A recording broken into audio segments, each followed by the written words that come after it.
Welcome everyone. In this video I'm going to test my cooling box with the two TEC 12710 Peltier coolers again. So in the previous video I did some tests with a power supply which had a constant voltage output. It was this power supply, so this is an LED power supply, and it provides constant 12 volts and maximum 30 amps.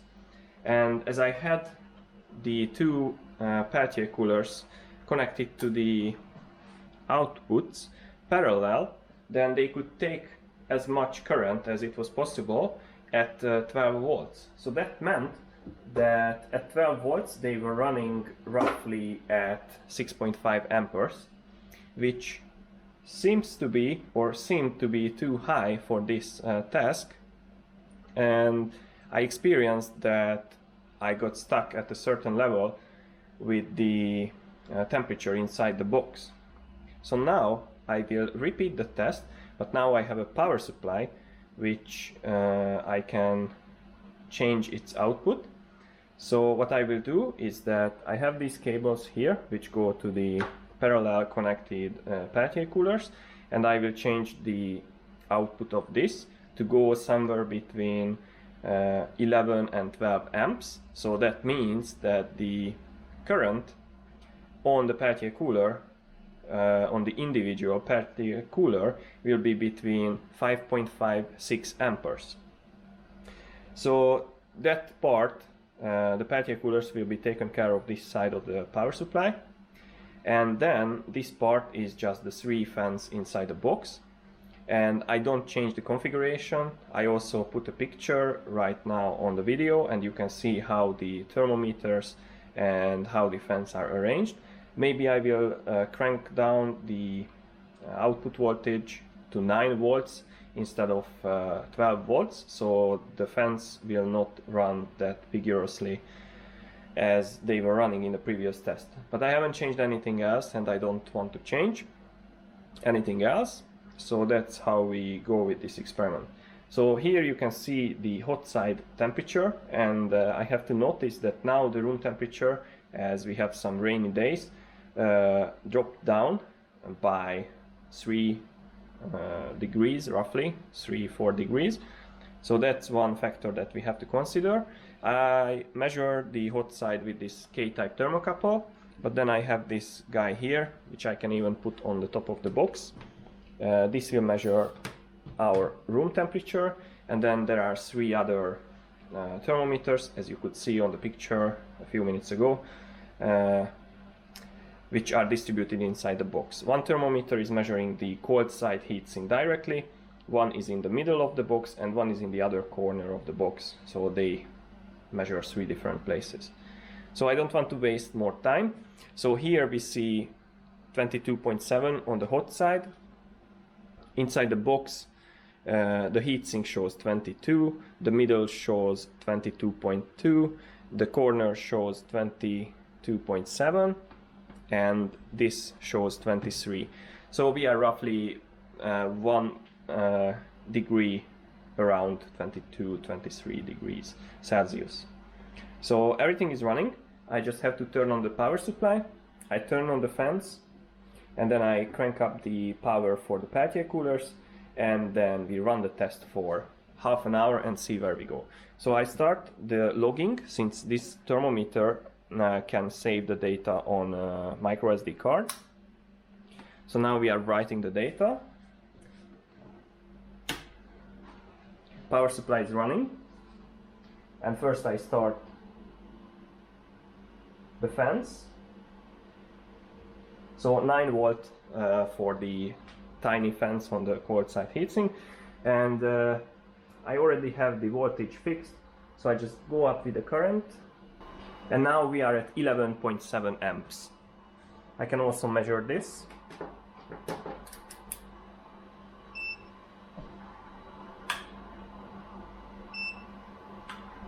As the temperature changes, of course, now you can see 11.45 amps divided by 2, so this is like 5.7 amperes per unit. And you can see that the temperature of the hot side is increasing. So 10 volts and 11.1 amps right now. I measure it again.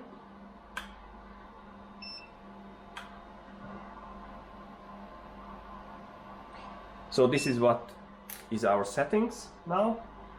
And now I leave the system for half an hour and see how the temperature develops inside the box, on the heatsink and so on. So let's come back in half an hour. So we are at the half-hour mark, and you can see that the hot side temperature is at 28.5 degrees Celsius, so it's not too high. If I read the other temperatures, then I can see that the cold side heatsink is at minus 5.3, minus 5.5 degrees. The temperature in the middle of the box is at plus 5.5 degrees, so there is a 10 degrees difference.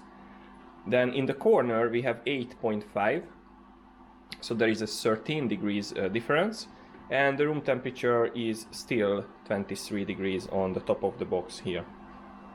So this is very nice, and we can already have some conclusions.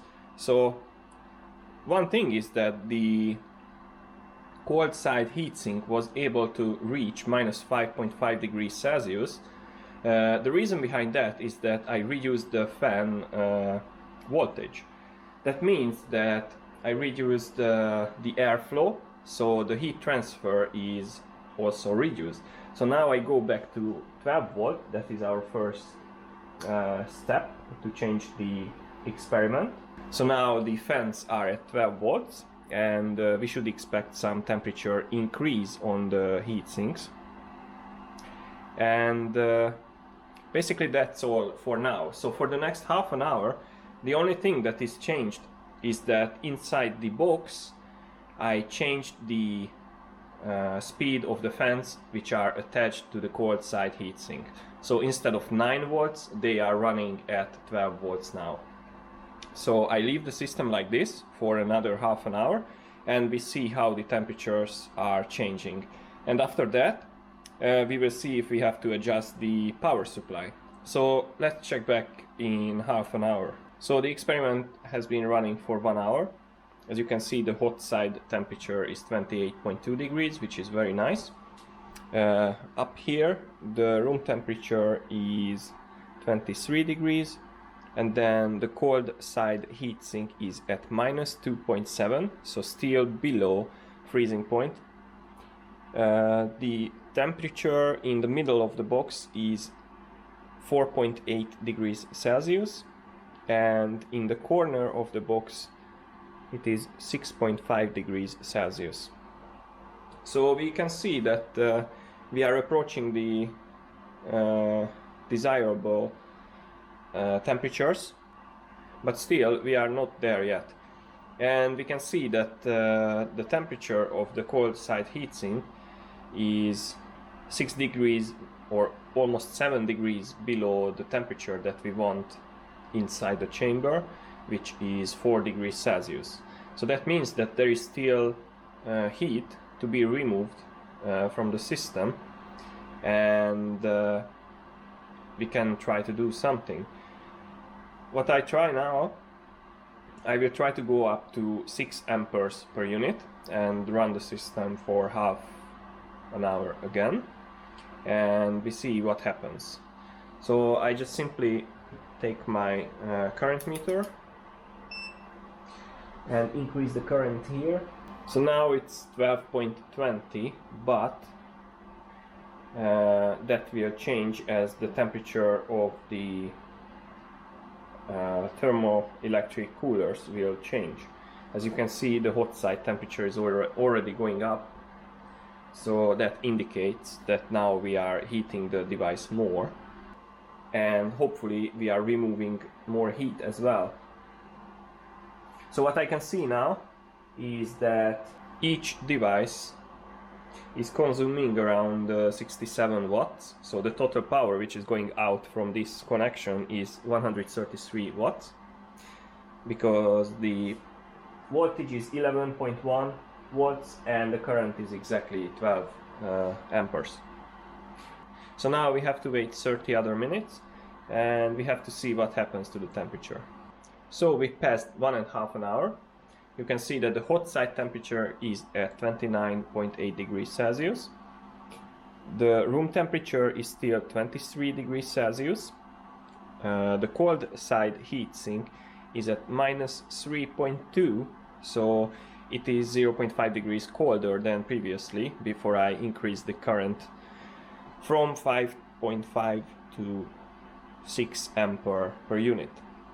So this suggests that that half ampere extra was beneficial for this experiment. The temperature inside the middle of the chamber is 4.3 degrees. So we basically reached our goal temperature in the middle of the box.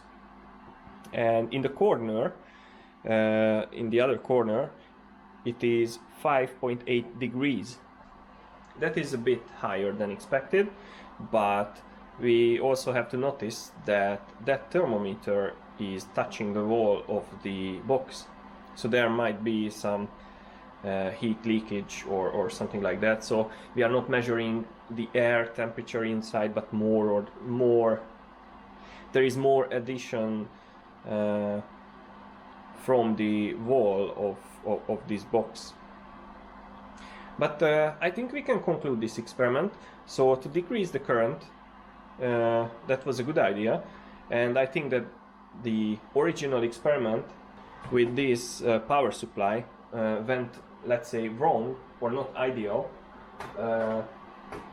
because I was feeding too much power to the Peltier coolers, so the cooling was not utilized to the best possible way. And now we regulated that voltage, so we dropped the voltage, therefore we restricted the amount of current that can flow through the devices. Therefore there is less joule heating, that's one thing, and also we might be somewhere else on the performance chart, which allows a higher QC or pumped heat.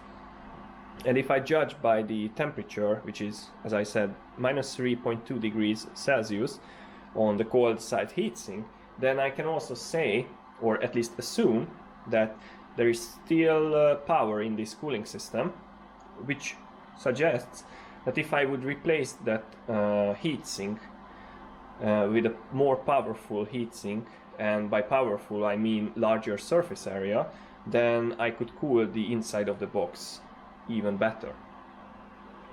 So you can see that there is still almost 9 degrees difference between the bottom of the box and the heatsink, which is attached to the cold side of the Peltier cooler. So in that case there is still room to improve. But I will stop all the experiments with this particular cooling box, because I spent a lot of time with this. But now we can see that at least the take-home message of this set of experiments is 2 pieces of TEC 12710 is totally sufficient for cooling a quite large cooling box to 4 degrees, which is considered to be safe from let's say food perspective. So you can store perishable foods without being worried about the spoiled food, because it will not become spoiled in this low temperature. And basically that's all. And if you can make sure that the actual equipment is running at 11 volts instead of 12 volts, then you provide the proper amount of current to the Peltier devices, and they will run at a very nice temperature. So if I check, these numbers are very nice, so I'm very satisfied. So before finally concluding everything, I think I will get the data, and then I will compare it with the other 2 experiments, and we will see what are the differences. And maybe I will also take a look at the performance chart based on the readings, which is 11.1 volt and 11.9 amperes, or 6 amperes per unit. So let's go to the computer and see what we can get. So first of all, let's look at the data from the most recent measurement. So from this measurement. And let's start with the room temperature. So we can see that's pretty much 23 degrees all the time. So nothing really changed. And then we have these two temperatures, which are the bottom and the corner thermometer temperatures. And we can see that they are more or less 2 degrees apart. So that's quite a nice agreement. But once again, I have to tell that the thermometer, which is measuring the corner temperature, is touching the wall of the box. So there might be some heat transfer through the walls or wall of the box to the thermometer. So that's why we get a lower temperature in the bottom thermometer, because that is not really touching anything. It's just measuring the air temperature, because the goal is to decrease the air temperature inside the box. And then we can see some interesting thing on the black curve, which is the temperature of the heatsink. So I managed to squeeze the thermometer between two fins of the heatsink. So we are measuring it there. So first of all, we started with lower fan RPM.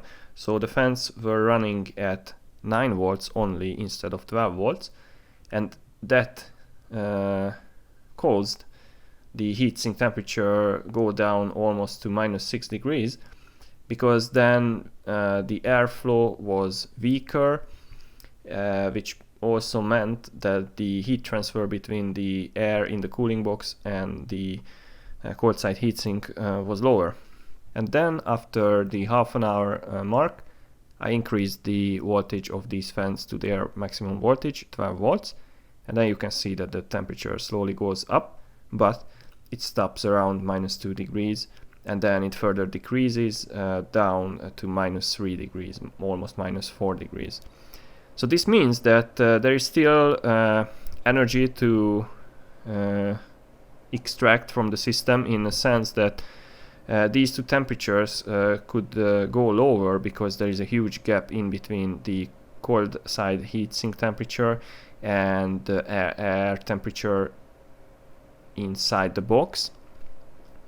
So as you can see, the bottom thermometer went down to almost 4 degrees, which is very good for us, because that was the goal of my experiment.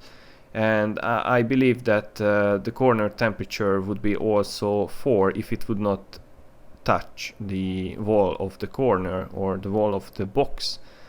So the air would be the same, because now, as I said, I believe that the wall temperature is also a bit different, so we measure something extra. And then here I would say that if we would have a better heatsink inside the box, then these 2 or 3 curves could be closer, and they would meet, let's say, halfway around, and that would be very nice. So if the overall temperature of the air, let's say, would be something around 1, 2, 3 degrees, that would be perfect. And I believe that this system is capable of doing this. So what we did, we applied 12 amperes to the parallel connected units. So 6 ampere was applied per unit, and this was the result. So now we are looking at a bit more complicated chart, but it will be easy to read it if you follow me. So first I started this experiment series with the TEC 12708, and those are the black and the red curves. So the first experiment was with the black curve, and you can see that the cold side heatsink temperature went down to around 4 degrees Celsius. But that was not so satisfying, because the temperature inside the chamber was not really cold, not cold enough at least. And then I exchanged the fan on the cold side heatsink, and I got the curve, which is the red curve, and you could see that the temperature is like 5 degrees higher than the black curve's temperature. So that implies that when I added the larger fan and I ran the thermoelectric cooler with the same conditions, I added extra heat to the cold side, and the Peltier cooler was not able to remove that amount of heat. Therefore, the Peltier cooler or the cold side heatsink became hotter. There is a significant temperature increase because the thermoelectric cooler was just not able to remove the heat. So then I decided to go for the double or dual TEC 12710 unit. So I built a new cooler with 2 CPU coolers and a somewhat larger heatsink, and I immediately got very nice results. So the first curve is the green curve here, but this was not the best from several reasons. So one, the box was not cladded with aluminum foil, and then I was using one single fan on a relatively large heatsink, and this resulted in a very funny situation where the sides of the fan were frozen, so they were icy, but where I had the fan and there was a significant amount of air flow, the fan was dry basically. So that suggested me that the heat transfer between the environment, which is the inside of the box, and the cold side heatsink was not so good. So despite the fact that we went down to -6 degrees, we did not cool down the box in a sufficient way. And then if you follow the blue curve, that was with the same power supply, same settings, but I added 3 tiny fans. So I covered the wall area of the heatsink with airflow, so there was a nice heat exchange between the inside of the chamber and the cold side heatsink. But this resulted in a temperature increase. But on the other hand, the inside of the chamber was lower in temperature. And also, I haven't only added the new fans, but I have also added the aluminum foil cladding. So now the inside of the chamber was covered with aluminum foil for further improving the thermal properties of the box. And then today's experiment is this cyan curve. So you can see that the curve is pretty much similar to the first dual cooler test, but then at half an hour I increased the airflow, and then I ended up somewhere, let's say, between the blue and green curve, and this was quite optimal. So here I have a very vigorous airflow, tiny bit smaller current, so basically just 1 ampere, so half ampere per unit difference, but that was just enough to have a very low temperature on the cold side and have near 4 degrees air temperature in the cooling box. So I think this is a success, and I would say that I stop this series here, and I don't really look for any further improvements, because if you start from this point, for example, and you replicate something similar that I did in this video, then you will already have a quite okay system, and you can use it in your car, for example, or if you have a weekend house or something like that, you can use it there. It will not consume too much power, so you could see that it was using, let's round it up, 140 watts, and we were able to cool down the inside of the chamber to basically 4 degrees. So if you put this somewhere in a cold corner of your basement or something, and you run it continuously, and you can try to put some food in it, or at least drinks, and they will be at very nice temperatures. Maybe one other video will be to load this thing up with different things, a few bottles of water, and just monitor the temperature of the water. But that will be a very long experiment, I believe, so I will not do it in the near future, but I will maybe do it. So yeah, I think if you follow these kind of things, which I did in this set of videos, you will be able to build a very nice cooling box with quite few parts and not too much effort. So I really hope that this series of experiments was useful or instructive somewhat. I hope at least that you learned something from these things. You can also visit my website, curiousscientist.tech. I will upload these charts and some other info there. So check the description and check the link for the website. Please don't forget to subscribe, that helps me a lot. And see you in the next video.